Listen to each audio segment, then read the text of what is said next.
I met a musician called John Linney, who was a bass player in a local Leighton Buzzard band called Spoon. And he was very frustrated with the musicians. He said that they weren't all singing from the same hymn sheet, and they were time wasters.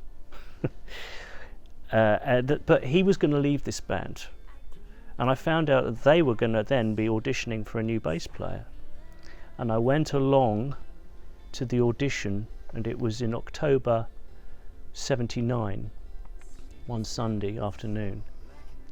And I turned up and I met these three other like-minded musicians who didn't seem laissez-faire to me in any way whatsoever. In fact, for the first time in all my local band experience at the age of 17, I met like-minded musicians who seemed to want to achieve the same things that I wanted to achieve. So they were serious about it. Yeah, Jez Strode, Steve Askew and Stuart Neal. Yeah.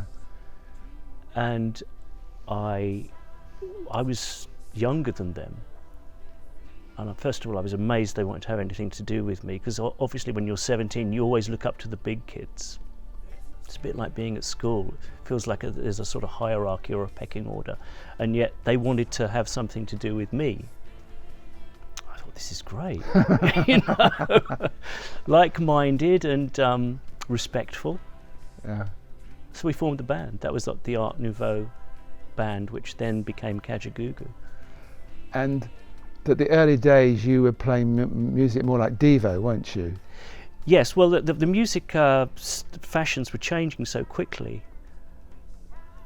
When I got into music, punk was kicking the teeth in of progressive rock, and yet progressive rock was my first real interest. Yes.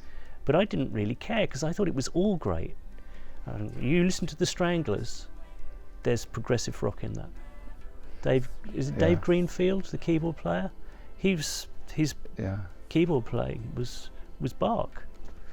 Yes, and great songs as well. Amazing. Stranglers, Buzzcocks, those early punk bands. But I love the Sex Pistols. Great songs. Yeah, I thought Nevermind The Bollocks was one of the best rock albums ever. Well, it is one of the best rock albums ever. I listened to it all the time.